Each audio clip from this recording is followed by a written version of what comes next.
ìpara èélá. Gbogbo àwọn tí èélá bá máa dà láàmú, kòkòrò èélá àdé rẹ̀ rèé o.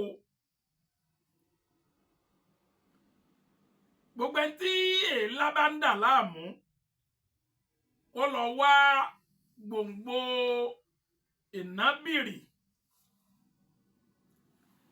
kó wá ẹ̀tùbọ̀n ojúdá, kó wá imí ọjọ́. Mẹ́tẹ̀ẹ̀ta yẹn là á lọ̀ lúbúlúbú. A wá fi ayọ̀ díẹ̀ tó jẹ́ lúbúlúbú yẹn lẹ̀.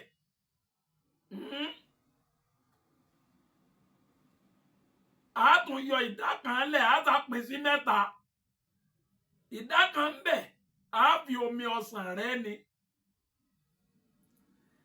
Ẹni tí èélá ń dà láàmú yóò máa mu èétà fomi ọsàn rẹ, yóò máa mu ní àárọ̀ àti lálẹ́. Èélá yẹn tó epo ti ń somi, a máa ku ẹbu yẹn síbi tí èélá yẹn wà, yóò dàbí àtíkè. Ẹ gbọ́, a wà pò dákẹ́ta, a pò mọ́ àdí ẹ̀yàn là pò dákẹ́ta mọ́. Ẹni tó ní èélá lára òun yóò wá mú ètàdí wà ńbẹ̀ òun, yóò máa fi para. Tó bá ti wẹ̀ tán, yóò máa fi para. Àdé ìtàlẹ́ ò nínú kòkòrò èélá